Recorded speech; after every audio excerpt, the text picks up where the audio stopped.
Dear students, NEET की जो exam है उसमें कुछ जो प्रश्न पूछे जा रहे हैं, जो क्वेश्चंस आप लोगों से पूछे जा रहे हैं, वो क्वेश्चंस कैसे होते हैं, वो एनसीईआरटी की बुक्स में से ही पूछे जा रहे हैं। विभिन्न इंस्टीट्यूट के द्वारा आप लोगों को जो इतना नोट्स का पुलिंदा दिया जाता है वो इतना इम्पोर्टेंट नहीं है जितनी आपकी एनसीईआरटी की बुक्स है। तो प्रायोरिटी अपने को अगर रीड करनी है, अगर नीट फाइट करना है तो एनसीईआरटी की बुक्स को ही प्रायोरिटी देना है। कहते हैं कि अगर सही चूज कर लिया आपने कि क्या पढ़ना है, यह आप लोगों ने डिसाइड कर लिया, या आप लोगों को मालूम पड़ गया क्या एग्ज़ाम में पूछा जाता है, यह आप लोगों को मालूम पड़ गया, तो आपको कंपटीशन फाइट करने से कोई रोकने वाला नहीं है। लेकिन इस अथाह ज्ञान के भंडार में अपने काम की बात छांटने वाले स्टूडेंट बहुत कम होते हैं। इसलिए मैं आप लोगों की सहायता के लिए, आप लोगों को हेल्प प्रोवाइड करने के लिए, कुछ सजेस्ट करने के लिए मैं आपके लिए कुछ महत्वपूर्ण प्रश्न प्रत्येक लेसन से लेकर के आया हूँ। आप लोग उनको पढ़ेंगे और अपनी नीट एग्ज़ाम को फाइट करेंगे। ठीक है, तो तैयार रहें नीट एग्ज़ाम के लिए और पढ़ते रहें, सुनते रहें एचआर सर को। कौन कहता है आसमान में छेद नहीं होता, कौन कहता है आसमान में छेद नहीं होता, एक पत्थर तो तबीयत से उछालो यारो। ठीक है, आपके साथ खड़े हैं, पढ़ते हैं लेसन नंबर 2। और लेसन नंबर 2 का मोनेरा पार्ट आप लोगों ने रीड किया था एचआर सर के द्वारा। आज की क्लास जो होगी आप लोगों के लिए वो प्रोटिस्टा किंगडम, प्रोटिस्टा जो 5 किंगडम प्लान जो था, किसका, आर.एच. व्हीटेकर का, 1969 में वह दिया गया। और आर.एच. व्हीटेकर के जो 1969 के 5 जो किंगडम प्लान था उसमें से सेकेंड नंबर का है प्रोटिस्टा। क्या महत्वपूर्ण प्रश्न, क्या इंपॉर्टेंट क्वेश्चंस आप लोगों के लिए हैं, क्या आपने उनको लर्न किया? अगर किया तो देखिए, चेक कीजिए अपने आप को। शुरू करते हैं प्रोटिस्टा। देखिए प्रोटिस्टा जो है उसमें से एक ही 2 शब्द मैं लिखूंगा, ये ऑब्जेक्टिव में आप लोगों को मिलेंगे। प्रोटिस्टा जगत जो है उसमें जितने भी जीव शामिल हैं वो क्या है, यूनिसेलुलर होते हैं और यूकैरियोटिक होते हैं। ये 2 शब्द आप लोग ध्यान में रखेंगे, यूनिसेलुलर व यूकैरियोटिक। यूनिसेलुलर एंड यूकैरियोटिक जो जीव हैं दैट किसमें शामिल किए गए, 5 किंगडम प्लान में, किसमें, प्रोटिस्टा। कौन से किंगडम में शामिल किए गए हैं, प्रोटिस्टा में शामिल किए गए हैं। ध्यान रखना, यूनिसेलुलर व eukaryotic, unicellular and prokaryotic that is Monera. ठीक है, नेक्स्ट इंपॉर्टेंट बात देखिए, इसमें कौन कौन सी चीज़ें अपन ने शामिल कर रखी हैं। तो इसमें प्रोटिस्टा के एग्जाम्पल्स देखिए कौन कौन शामिल है। ध्यान रखना, ये पूछते हैं एग्जाम्स में कि कौन सा प्रोटिस्टा जगत में शामिल नहीं है या प्रोटिस्टा जगत में का जीव नहीं है। Dinoflagellates, यूग्लिनोइड, slime moulds, protozoa and chrysophyte, ये जो हैं ये इसमें प्रोटोजोआ में आप लोग लर्न करेंगे। आपकी बुक में यही दे रखे हैं, आपकी बुक में जो है वह इम्पोर्टेंट है। बहुत सारा मटेरियल है इससे संबंधित बहुत सारा मैटर है बुक्स में, लेकिन आप लोग इनको ध्यान रखेंगे। डाइनोफ्लेजलेट्स, यूग्लिनोइड, स्लाइम मोल्ड्स, प्रोटोजोआ और क्राइसोफाइट। ठीक है, कौन कौन से हैं, क्राइडाई, युगली, स्लाइम मोल्ड्स और प्रोटोजोआ। ठीक है, क्राइसोफाइट पहले अपन रीड करेंगे। आप ध्यान में रखना क्या इंपॉर्टेंट है क्राइसोफाइट में।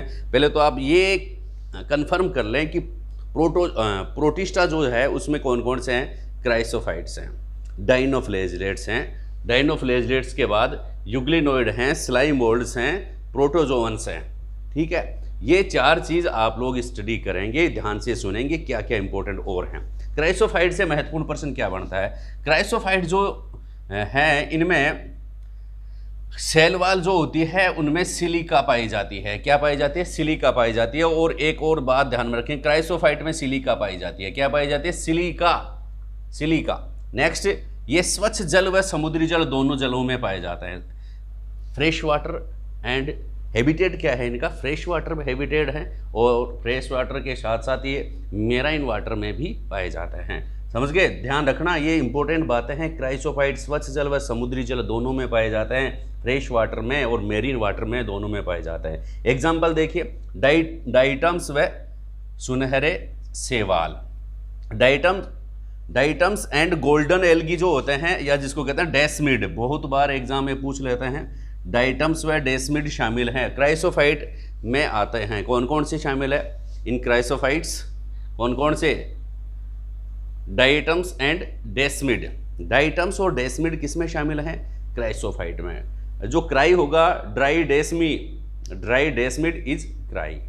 डाई डेस्मी, जो डाई मरेगा, डेस्मिड डाइनोफ्लेजिलेट्स में, ये डाइटम्स और डेस्मिड जो हैं वो क्राइसोफाइट में शामिल हैं। याद रखना, पर्सन ऐसे बनते हैं क्राइसोफाइट में डाइटम्स व डेस्मिड। डेस्मिड किसे कहते हैं? सुनहरे शैवाल। गोल्डन एल्गी किस में शामिल हैं? क्राइसोफाइट में, अकॉर्डिंग टू 5 किंगडम प्लान। आगे बात समझ में। नेक्स्ट, डाइटम्स और गोल्डन एल्गी किसे कहेंगे? डेस्मिड्स को कहेंगे। खास बात मैंने क्या बता दी, इसमें सिलिका पाई जाती है सेल वॉल में। सेल वॉल में क्या पाया जाता है? सिलिका पाई जाती है। और जो जब ये मर जाता है, मृत हो जाते हैं डाइटम से, तो इनसे जो समुद्र के तल में क्या एक मिट्टी जो बन जाती है ना, उसको डाइएटमी मृदा कहते हैं। ठीक है, डाइएटमी मृदा। डाइएटमी सोइल किससे बनती है? क्राइसोफाइट से। अगर ऑप्शन में यही मिलेंगे, diatomite soils is formed by chrysophyte, dinoflagellates, euglenoid और स्लाइमोल्ड्स। चेक करते जाइए अपने आप को। क्या आपको पता था कि डाइएटमी मृदा जो होती है वो क्राइसोफाइट से बनती है? आ गई बात समझ में। क्राइसोफाइट से क्या बनती है? डाइएटमी सोइल बनती है। डाइएटमी सोइल्स किससे बनती है? क्राइसोफाइट से बनती है। क्राइसोफाइट्स में कौन? क्राइसोफाइट ऑप्शन आ जाए तो इस पर टिक लगा देना, वरना डाइनोफ्लेजिलेट्स, डाइएटम्स व डेस्मिड अगर आ जाए तो उस पर टिक लगा देना। कौन कौन से? डाइएटम्स व डेस्मिड। डाइएटम्स व डेस्मिड। अब सेकंड नंबर का इसका एग्जांपल है, वो अपन रीड करेंगे, डाइनोफ्लेजिलेट्स। डाइनोफ्लेजिलेट्स, ये देखो आप, क्राइसोफाइट्स होते हैं। एक इंपॉर्टेंट बात और है इसमें। क्या इंपॉर्टेंट है भाई? क्राइसोफाइट्स जो होते हैं उनमें ये जो समुद्र की लहरें जो होती है उनके साथ साथ बहते रहते हैं, यानी कि फ्लोटिंग ऑर्गेनिज्म हैं, फ्लोटिंग जीव हैं, फ्लोटिंग करते रहते हैं समुद्र की लहरों के साथ। तो ये क्राइसोफाइट, डाइटम्स और डेस्मिड, सेल वॉल में सिलिका होती है। याद रखते जाना, आगे बढ़ते जाना। डाइनोफ्लेजिलेट्स के बारे में इंपॉर्टेंट बात क्या है, क्या आपने छोड़ दिया है? देखिए, मेराइन होते हैं, ये जनरली मेराइन होते हैं, स्वच्छ जल में जनरली ये नहीं पाए जाते हैं, और फोटोसिंथेटिक होता है, प्रकाश संश्लेषी होता है। ठीक है, समुद्री व प्रकाश संश्लेषी, दो शब्द याद कर लेना। डाइनोफ्लेजिलेट्स, डाइनोफ्लेजिलेट्स, इनमें पिगमेंट्स पाए जाते हैं, लाल, पीले, भूरे, ये पिगमेंट्स पाए जाते हैं। इसका कारण ये भिन्न भिन्न रंगों के होते हैं। समुद्र को भी भिन्न भिन्न रंग प्रदान करता है डाइनोफ्लेजिलेट्स, समुद्र को भिन्न भिन्न रंग प्रदान करता है। खास बात क्या है डाइनोफ्लेजिलेट्स की? दो और बात देखिए, इनकी सेल वॉल जो होती है वह सेल्यूलोज की बड़ी बड़ी पट्टिकाएँ, बिग प्लेट्स की बनी होती है। बड़ी बड़ी जो प्लेट्स होती हैं, मैनी सेल्यूलोज प्लेट्स की यह बनी होती है। डाइनोफ्लेजिलेट्स की सेल वॉल में क्या पाई जाती है? सेल्यूलोज की बड़ी बड़ी पट्टिकाएं पाई जाती हैं, ये ध्यान में रखेंगे।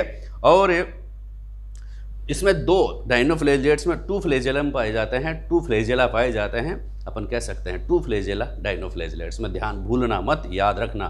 2 फ्लैजेला किस में पाए जाते हैं? डाइनोफ्लेजिलेट्स में पाए जाते हैं। एक लॉन्गिट्यूडनल होता है और दूसरा इसकी सेल वॉल पे एक ट्रांसवर्स खांच रिजेज पाई जाती है, ट्रांसवर्स रिजेज पाई जाती है, उसमें ट्रांसवर्स फ्लैजिला पाई जाती है, ट्रांसवर्स रिजेज में।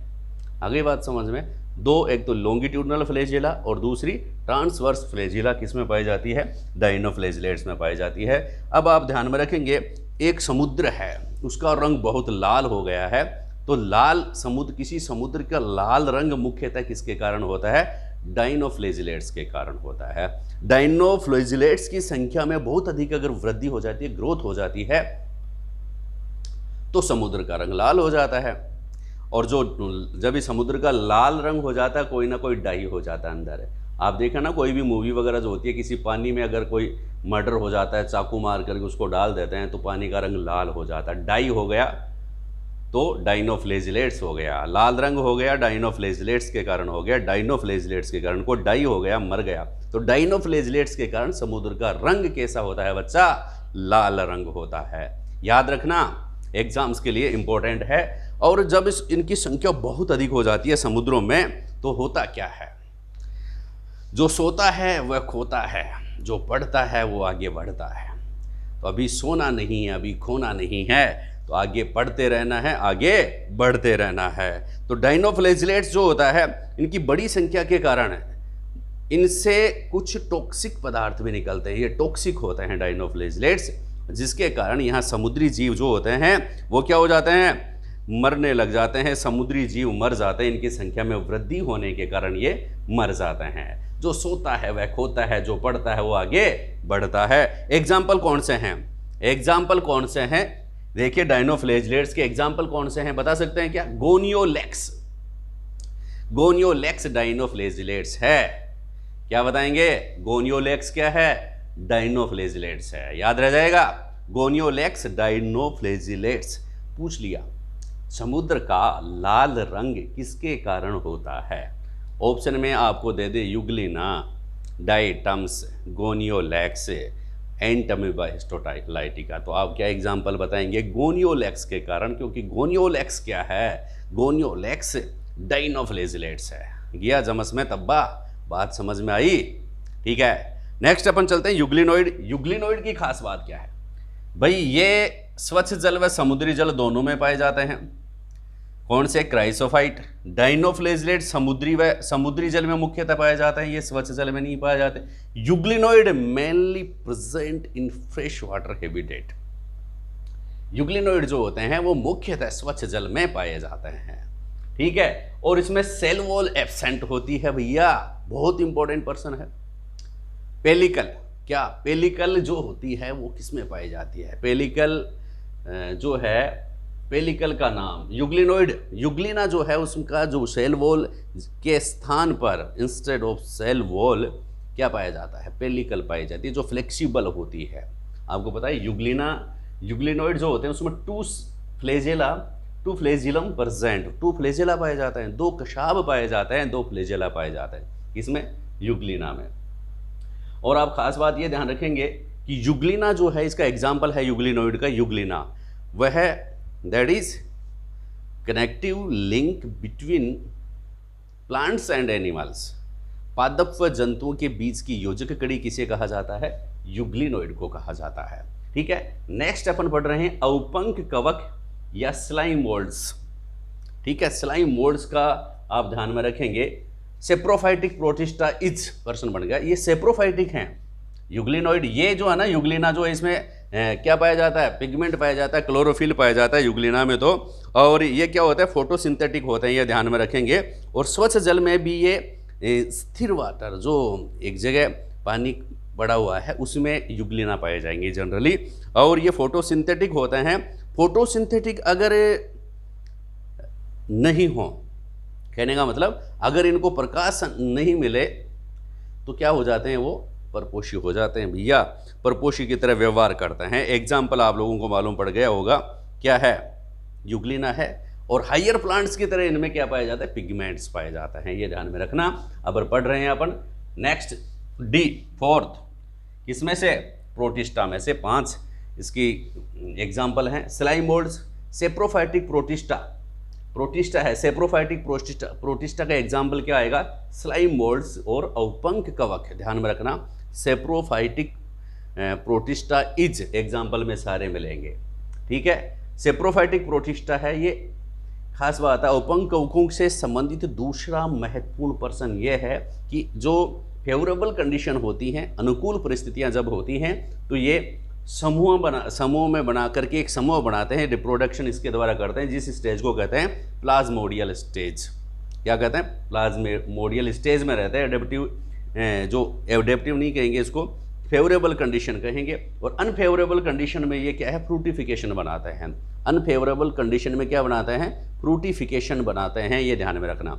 इन फेवरेबल कंडीशन प्लाज्मोडियल स्टेज बनाते हैं, फॉर्मेशन करते हैं। अनफेवरेबल कंडीशन जो है उसमें फ्रूटिफिकेशन के रूप में रहते हैं। याद रखना, कहीं ने आपने इसको छोड़ तो नहीं दिया।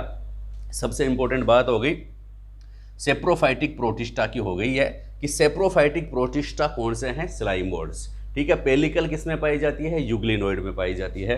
फिर जो जिसमें क्या है डाई एटमी सोइल किससे बनती है भाई, क्राइसोफाइट से मिलती है। और सेलुलोज की बड़ी बड़ी पट्टिकाएं किसमें पाई जाती है, डाइनोफ्लेजलेट्स में पाई जाती हैं। डाइटम्स व डेस्मिड किसमें पाए जाते हैं, क्राइसोफाइट्स में पाए जाते हैं। और समुद्र का लाल रंग किसके कारण होता है, तब आप क्या बताएंगे, गोनियोलेक्स के कारण, या फिर गोनियोलेक्स किस में आता है, डाइनोफ्लेजलेट्स के कारण। आगे बात समझ में, लाल पीले हरे विभिन्न रंगों के होते हैं, कौन से, डाइनोफ्लेजलेट्स होते हैं। वो डाइनोफ्लेजलेट्स होते हैं जिनमें हायर प्लांट्स के समान पिगमेंट्स पाए जाते हैं, वो किस में होते हैं, वह यूग्लिनोआ में होते हैं, यूग्लिनोइड। तो अब हम पढ़ेंगे इसका लास्ट प्रोटोजोआ जो होता है उसके बारे में स्टडी करेंगे। इसके बारे में प्रोटोजोआ जो है उसके बारे में स्टडी करेंगे, क्या प्रश्न बनता है प्रोटोजोआ से, कहीं आपने कुछ छोड़ तो नहीं दिया प्रोटोजोआ में। देखते हैं क्या है प्रश्न महत्वपूर्ण। प्रोटोजोआ के जितने भी सदस्य होते हैं वो जनरली पैरासाइटिक होते हैं, ये ध्यान में रखना, ठीक है। क्योंकि मैं तो फंडामेंटल आप लोगों को क्लियर कर रहा हूँ, बेसिक कंसेप्ट आप लोगों से क्लियर करवा रहा हूँ। अगर आप लोगों को ध्यान नहीं तो ध्यान से सुन लीजिएगा। ये छोटी छोटी बातें ये पूछी जाती हैं, 90/90 लाने के लिए ये चीज़ें ज़रूरी हैं, हर बात आपको याद होनी चाहिए। प्रोटोजोआ जो होते हैं उनके सभी सदस्य जो होते हैं, सभी all members of the protozoa are से पैरासाइटिक परपोषी होते हैं। ये प्राणियों के पुरातन संबंधी हैं, ठीक है। प्राणी जो होते हैं, एनिमल्स जो हैं जिसको अपन कहेंगे, उनके क्या हैं, पूर्वज हैं। कौन, प्रोटोजोआ को मानते, एनिमल से जुड़े हुए हैं, ये प्लांट से जुड़े हुए नहीं है, ये ध्यान में रखना। प्राणियों के पुरातन संबंधी हैं। एग्जाम में प्रश्न आ गए, ये मान लो आप, अगर ऑप्शन आपको मिलेगा नंबर 1, क्या मिलेगा, आपको मिलेगा क्राइसोफाइट, आपको मिलेगा क्या मिलेगा, क्राइसोफाइट, डाइनोफ्लेजलेट्स आपको मिलेगा, डाइनोफ्लेजलेट्स के बाद यूग्लिनोइड आपको मिलेगा, और यूग्लिनोइड के बाद आपको प्रोटोजोआ ऑप्शन में मिलेगा। तो टिक किसके ऊपर लगाएंगे, प्रोटोजोआ पर। ये प्राणियों के पुरातन संबंधी हैं। अब देखिए इनके 4 ग्रुप्स में, अपन 4 ग्रुप्स में इनको अपन डिवाइड करते हैं। नंबर 1 अमीबोइड, एमीबोइड प्रोटोजोआ, इसको आप इंग्लिश मीडियम वाले ऐसे भी देख सकते हैं, एमोबोइड प्रोटोजोआ, ठीक है। अमीबीय प्रोटोजोआ जो है वह स्वच्छ जल में भी पाए जाते हैं, समुद्री जल में भी पाए जाते हैं, और नम मृदा में भी पाए जाते हैं। अगली बात समझ में, एग्जाम्पल देखिए, अमीबीय प्रोटोजोआ का एग्जाम्पल है एंट अमीबा, पूरा नाम क्या है, एंट अमीबा हिस्टोलाइटिका, ठीक है। ध्यान में रखेंगे, ये तुलनात्मक रूप से पूछ सकते हैं कि इसको सही टेबल 2 बना देंगे, उसमें आपको मैच करना होता है, वैसे प्रश्न बनते हैं। अमीबीय प्रोटोजोआ एंट अमीबा हिस्टोलाइटिका। कशाबी प्रोटोजोआ फ्लेजिलेटेड, इसमें फ्लेजियलम पाया जाता है, क्या पाया जाता है, फ्लेजियला पाए जाते हैं। और फ्लेजियला जो होते हैं वो लोकोमोशन में सहायक रहते हैं, किसमें सहायक रहते हैं, लोकोमोशन इसका फंक्शन होता है फ्लेजियला का, ठीक है ना। फ्लेजियला लोकोमोशन होता इसमें होता है, तो इसका मतलब क्या है, ये फ्री लिविंग होते हैं, फ्री लिविंग स्वतंत्र रूप से घूमने वाले होते हैं, और पैरासाइटिक भी होते हैं, परजीवी होते हैं। खास बात ध्यान रखना, कुछ फ्लेजिलेटेड प्रोटोजोआ है, इंपॉर्टेंट प्रश्न आ रहा है। 2 प्रकार से प्रश्न बनेंगे इसमें, कैसे बनेंगे भाई, आप लोगों से पूछेंगे कि example of flagellate protozoa, which is the example of flagellate protozoa. तो आपको ऑप्शन में चूज करना पड़ेगा, ट्रिपनोसोमा, एंट अमीबा, प्लाज्मोडियम और पैरामीशियम। तो फ्लेजिलेटेड प्रोटोजोआ कौन सा है, ट्रिपिनोसोमा। तो ट्रिपिनोसोमा का आप लोगों का डायग्राम पता होना चाहिए कि ट्रिपिनोसोमा जो होता है इस प्रकार से, ये ट्रिपिनोसोमा होता है, और ये फ्लेजिलम इसमें पाया जाता है, ये ट्रिपिनोसोमा है, ये क्या है, ट्रिपिनोसोमा है। तो ट्रिपिनोसोमा गेम्बियंस जिसको अपन कहते हैं, इससे एक रोग भी होता है। 2 बातें इंपॉर्टेंट है, ध्यान देना जरूरी है, क्योंकि ध्यान देगा इंडिया तभी तो आगे बढ़ेगा इंडिया। देखो ट्रिपनोसोमा गेम्बियंस पूरा नाम क्या है,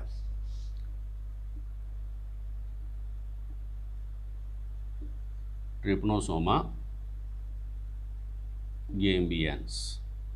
ये ट्रिपनोसोमा गेम्बियंस जो है वो स्लीपिंग सिकनेस या निद्रालु रोग, निद्रा रोग उत्पन्न करता है। ये जो सेट्सी फ्लाई एक मक्खी आती है, सेट्सी फ्लाई, ठीक है, ये इसको सीसी फ्लाई भी कहते हैं। वह मक्खी अगर किसी को काट लेती है तो उस मक्खी की लार में यह बैठा रहता है। कौन बैठा रहता है, ये flagellated protozoa that is trypanosoma gambiense. वह जब बॉडी में प्रवेश करता है तो उस व्यक्ति को नींद आने लग जाती है, कुंभकर्ण की नींद सोता है। पहले वो थोड़े थोड़े अंतराल के बाद सोता है, फिर बहुत अधिक देर तक सोता रहता है, फिर काफ़ी मतलब 10 दिन से नहीं उठता है, फिर 15 दिन से नहीं उठेगा, फिर 6 महीने से नहीं उठेगा, जिसे कुंभकर्ण की नींद कहता है। और फिर जब एक ऐसा समय आता है उसके बाद वह मर जाता है। जैसे कुंभकर्ण को कौन सी डिजीज थी, यही तो डिजीज थी, निद्रालु रोग।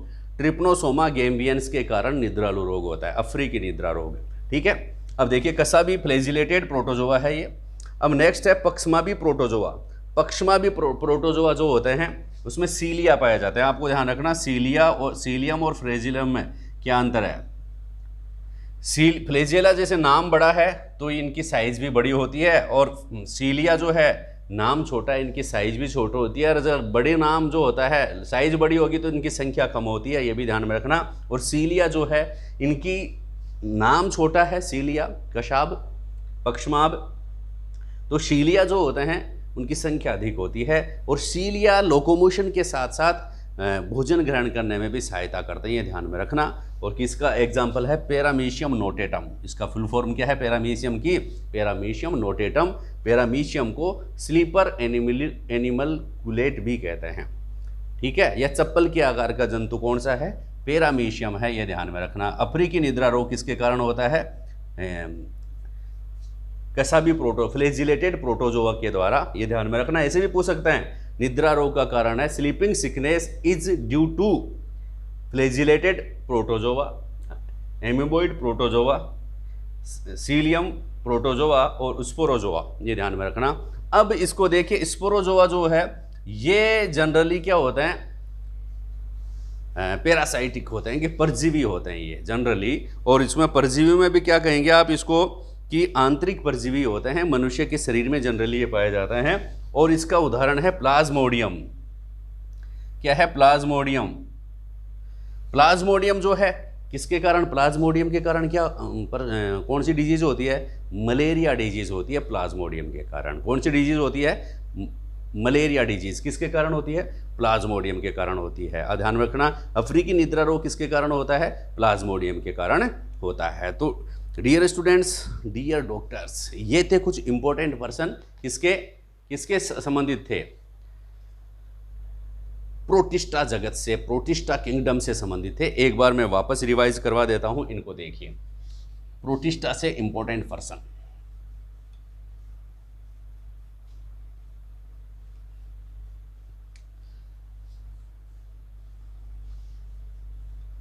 देखो जो प्रोटिस्टा आप लोगों ने रीड किया, प्रोटिस्टा के इंपॉर्टेंट क्वेश्चन मैं लिख देता हूं, आप लोग एक बार वापस इनको रिवाइज करते रहेंगे। इंपॉर्टेंट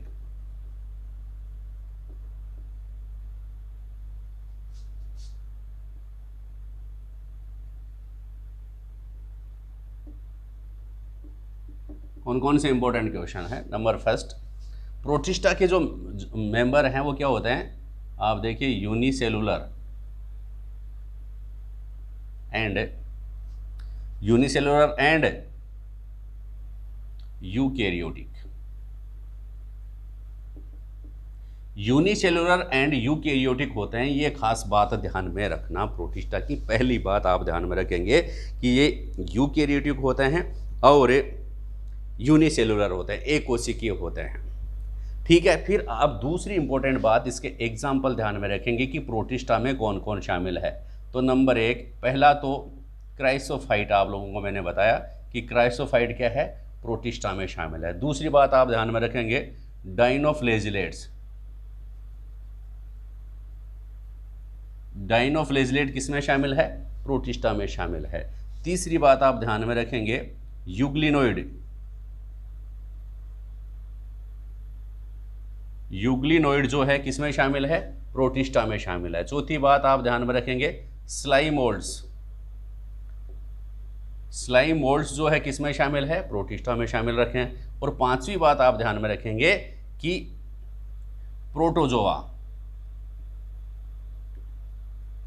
प्रोटोजोवन ये किस में शामिल हैं, प्रोटिस्टा में शामिल है, ये ध्यान में रखेंगे।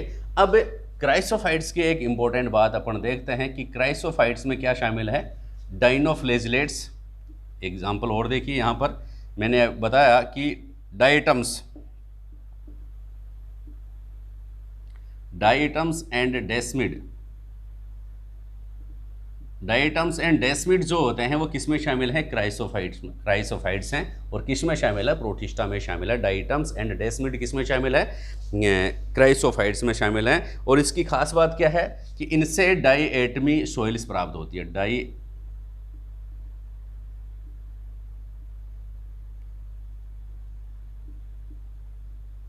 डाईएटमी मृदा जो है वह किससे प्राप्त होती है? अपने को डाइएटम्स या डेस्मिड से। मतलब पर्सन आए डाईएटमी सोइल्स किससे प्राप्त होती है, तो आप एक एग्जांपल तो ये हो जाएगा डाइएटम्स के द्वारा, या फिर अगर ऑप्शन में डाइएटम्स नहीं हो तो क्या आना चाहिए? क्राइसोफाइट्स के। आगे बात समझ में, ये महत्वपूर्ण प्रश्न आप लोग ध्यान में रखेंगे। क्यों? क्योंकि इनकी सेल वॉल में क्या होता है? Silica is present in the cell wall of chrysophytes या डाइटम्स और डेस्मिड, डाइटम्स और एंड डेस्मिड। आगे बात समझ में। थर्ड महत्वपूर्ण पर्सन इसमें से मैं आपको बताऊंगा डाइनोफ्लेजिलेट्स में से। डाइनोफ्लेजिलेट्स का सबसे महत्वपूर्ण एग्जांपल क्या है? एक तो बताइए, गोनियोलेक्स है।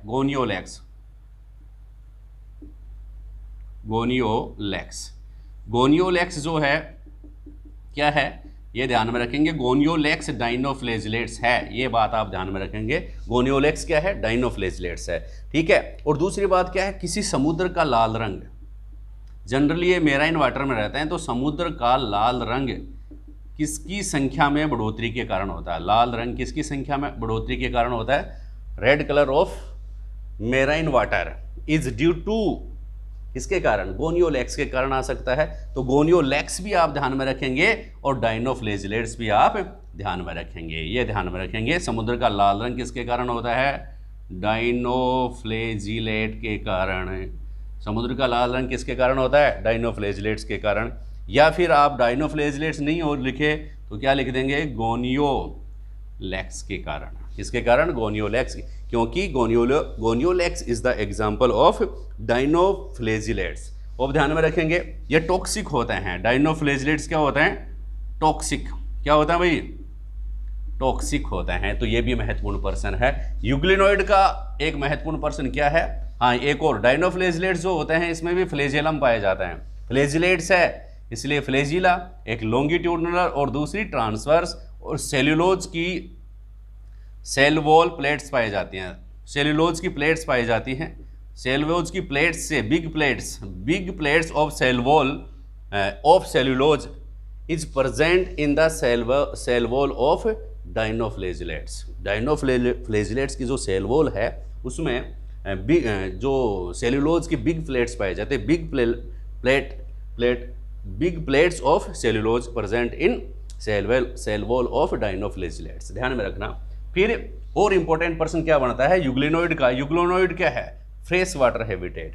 फ्रेश वाटर में ये पाए जाते हैं। एक कसाब पाई जाती है, सिर्फ सिंगल फ्लेजियला इसमें पाई जाती है, और सिंगल फ्लेजियलम पाई जाती है। और Euglena is the connective link between plants and animals. आगे बात समझ में। तो प्लांट्स व एनिमल्स के बीच होती है। ये जनरली जो फेवरेबल कंडीशन जो होते हैं उनमें फोटोसिंथेटिक स्टेज होती है, और ये प्लाज्मोडियल स्टेज बताते हैं। जब फोटोसिंथेटिक स्टेज हट जाती है, अनफेवरेबल कंडीशन जाती है, तब ये फ्रूटिफिकेशन बनाते हैं। कौन से? स्लाइम मोल्ड्स की बात कर रहे हैं। यूग्लिनोइड क्या है? जनरली यूग्लिनोइड जो होते हैं उसमें जब प्रकाश की उपस्थिति में फोटोसिंथेटिक होते हैं, सनलाइट की उपस्थिति में फोटोसिंथेटिक, और अगर सनलाइट नहीं है तो फेरासाइट की तरह ये बिहेव करता है। नेक्स्ट है एग्जांपल क्या हो जाएगा इसका? यूग्लिना। स्लाइम मोल्ड्स जिसको अवपंक कवक भी कहते हैं। खास बात क्या है? ये सेप्रोफाइट प्रोटिस्टा है। Slime moulds is saprophytic protista, ये ध्यान में रखना, इंपॉर्टेंट पर्सन है। सेप्रोफाइटिक प्रोटिस्टा इज, तो आप क्या बताएंगे? Slime moulds are the saprophytic protista. Protozoan के बारे में मैंने आपको बता दिया कि अमीबॉइड प्रोटोजोअन्स है, अमीबॉइड प्रोटोजोअन्स के बाद फ्लैजिलेटेड प्रोटोजोअन्स है, फ्लैजिलेटेड के बाद सीलिएटेड प्रोटोजोअन्स है, और सीलिएटेड के बाद स्पोरोजोइक क्या है, प्रोटोजोअन्स है, स्पोरोजोआ। आ गई बात समझ में। तो अमीबीय जो प्रोटोजोआ है, अमीबॉइड प्रोटोजोआ का एग्जाम्पल क्या है, एंटमीबा हिस्टोलाइटिका। फ्लैजिलेटेड प्रोटोजोआ का एग्जाम्पल है कौन सा, ट्रिप्नोसोमा गैम्बियंस, जो कि स्लीपिंग सिकनेस करता है, अफ्रीका निद्रा रोग करता है। तीसरी बात क्या है, जो सीलिएटेड प्रोटोजोआ का एग्जाम्पल है पैरामीशियम, और जो स्पोरोजोइक प्रोटोजोआ जो है उसका स्पोरोजोइक प्रोटोजोआ उसका एग्जाम्पल क्या है, प्लाज्मोडियम, जो कि मलेरिया डिजीज उत्पन्न करता है। तो डियर फ्रेंड्स, डियर डॉक्टर्स, ये थे आपके इंपॉर्टेंट पर्सन, आपको पसंद आए होंगे, आपकी एग्जाम में सहायक रहेंगे। नेक्स्ट क्लास आप लोगों के लेके आएंगे फंजाई किंगडम की। तब तक के लिए इस क्लास का रिवाइज करते रहें, पढ़ते रहें, आगे बढ़ते रहें। Thank you.